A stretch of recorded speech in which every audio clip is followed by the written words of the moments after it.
you haven't yet, hit that subscribe button. I need this message to go to the optics world, and I need your help to do that.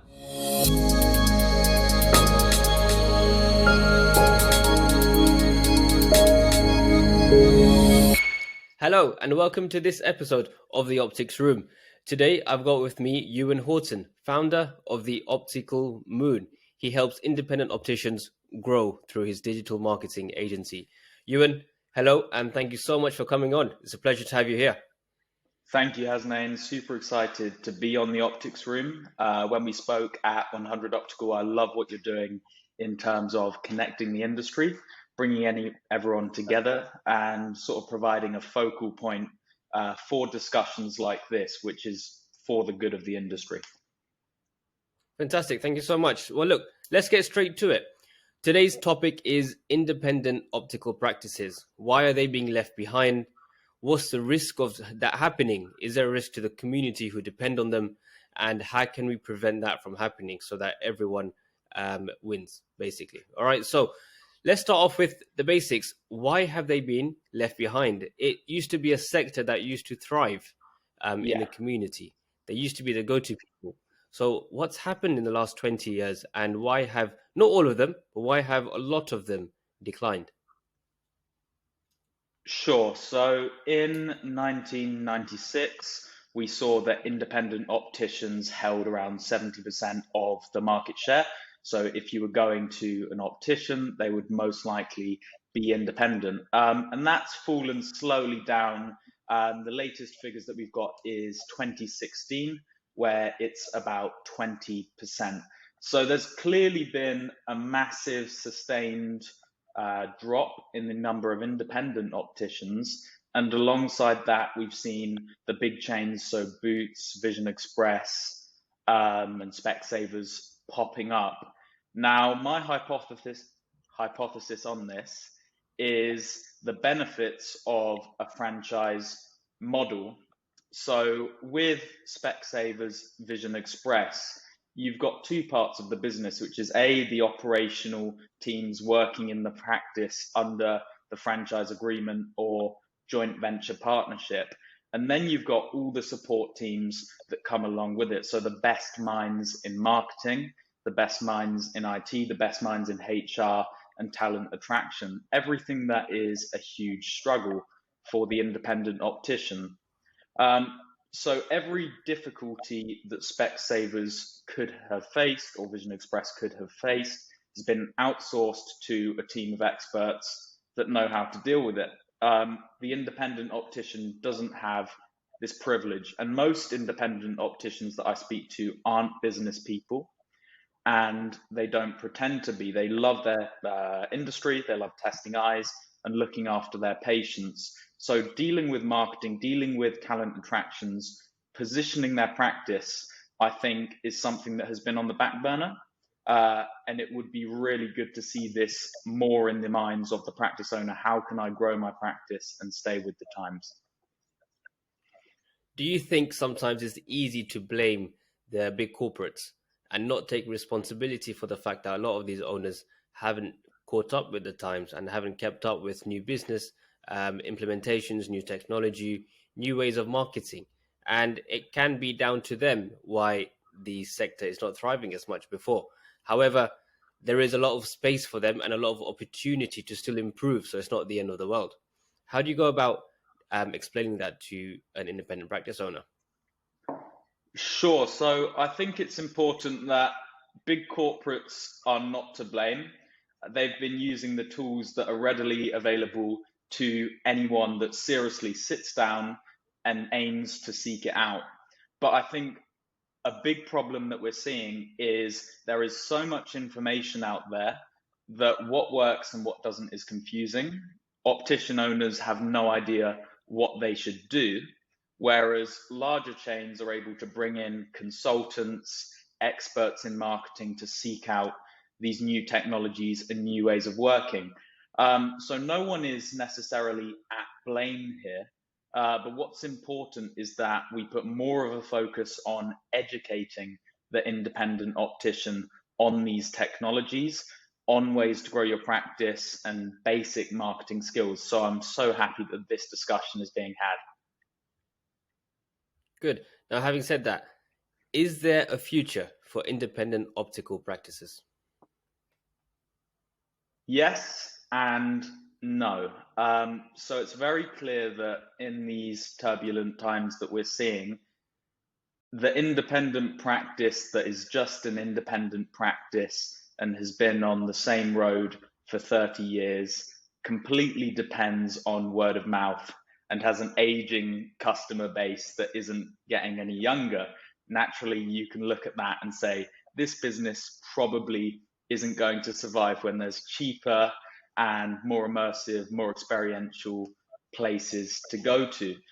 But there is a really exciting path for independent opticians to differentiate, to put their brand first and let their patients or customers know what they stand for, what they do, and to actually bring a difference, whether that's putting sustainability at the forefront or stocking independent brands from across the UK.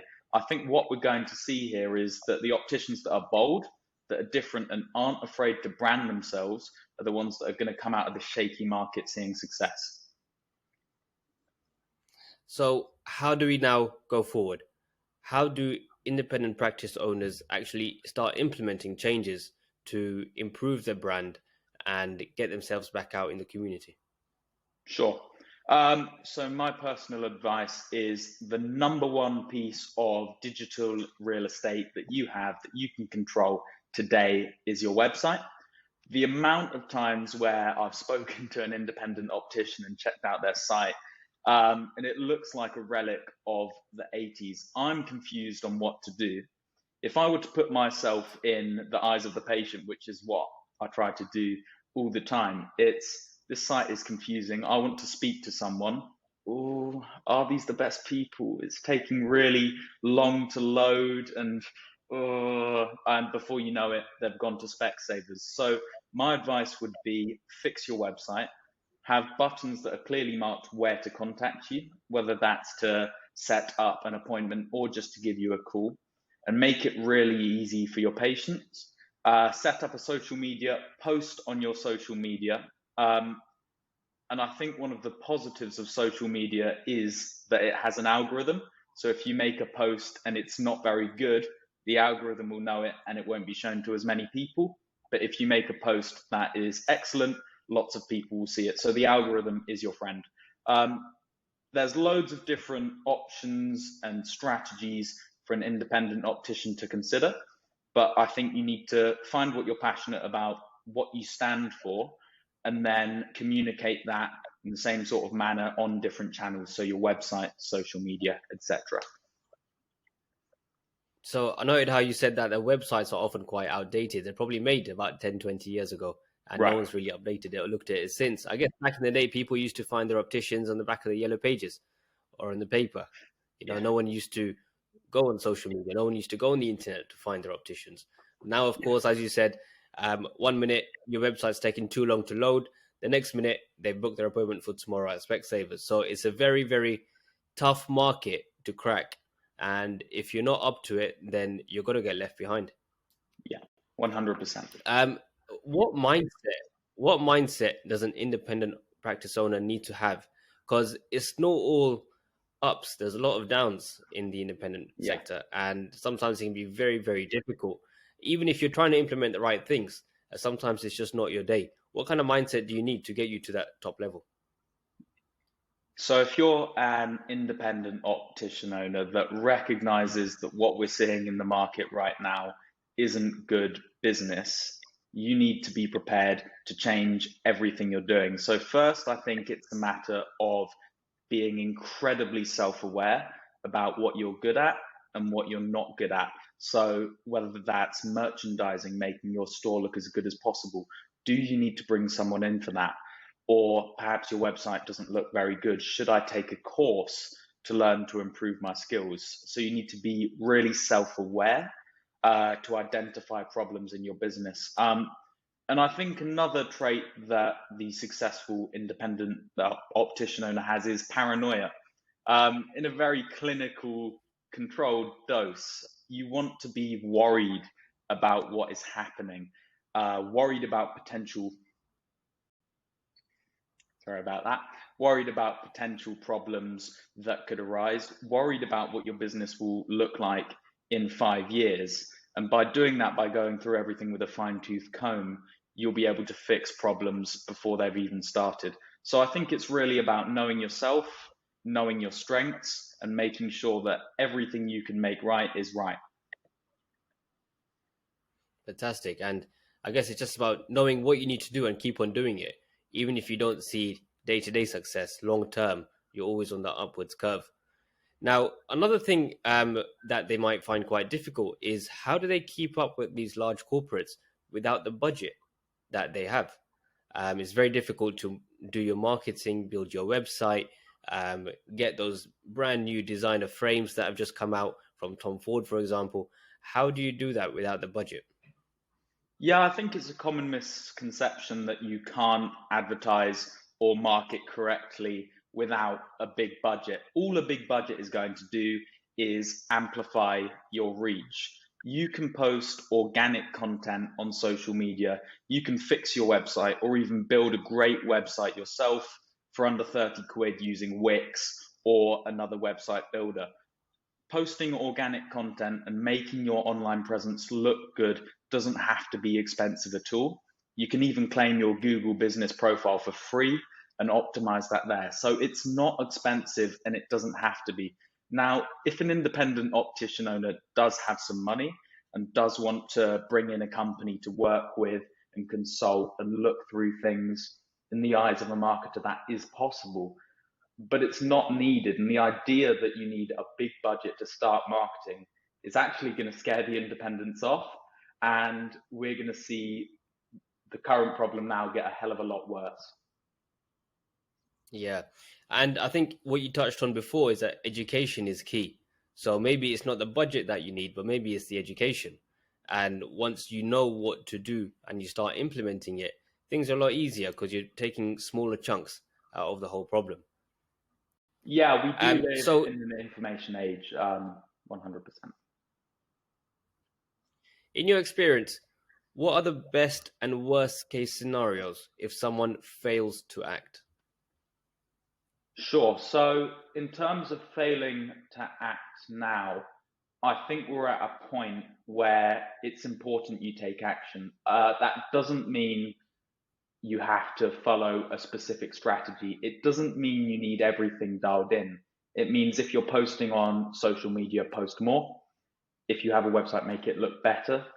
Nail the fundamentals. So if an optician isn't going to market digitally at all, let's say they're completely dependent on word of mouth, naturally the cohorts that aren't going to be interacting with digital marketing are older. And I've spoke with several independent opticians who are quite scared because their customers are dying off and they can't actually find new ones. So if you're not serious about digital, if you're not serious about connecting with Gen Z and the millennial type, then you're going to find that you've ran out of patience and there's nothing you can do about it. But on the flip side, there's Sometimes great it's not about not opportunities. just connecting with them.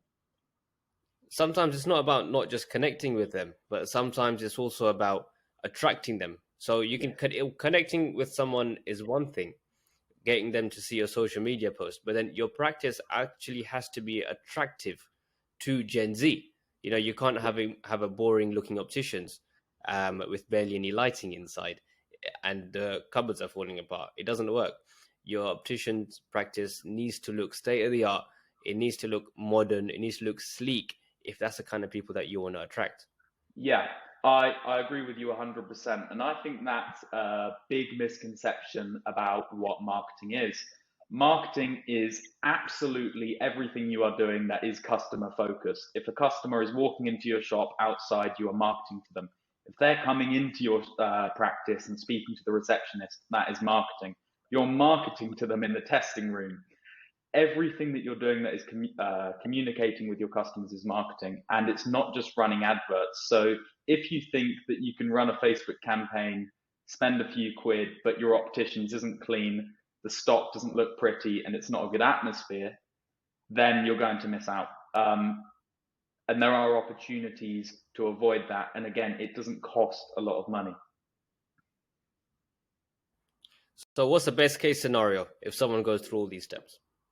Yeah, sure. So what we're seeing now is a Gen Z and a millennial demographic that want strong relationships with brands and with companies, provided that those companies share their values. We want to support companies that believe in things that we believe in. So sustainability or LGBT rights or caring for your employees, everything that you can do to communicate your values in your marketing strategy means that you'll be attracting in this Gen Z and millennial demographic. And also with, correct me if I can't remember who you interviewed, was talking about remote eye testing. If that is the case, and it does look very possible that we're going to see all of this being done remote in the future, and then you can just order your frames online, the independent practice owner actually needs to make it fun to go into their practice, make it experiential. And I think not an independent, but Ace and Tate is doing a really good job of that, of differentiating themselves from every other optician. So best case, you get to connect with Gen Z and millennials, who I believe are now almost 50% of the population, and they're only growing as a cohort. So if you can attract them, you have safety and security for quite some time. And what's the worst case scenario?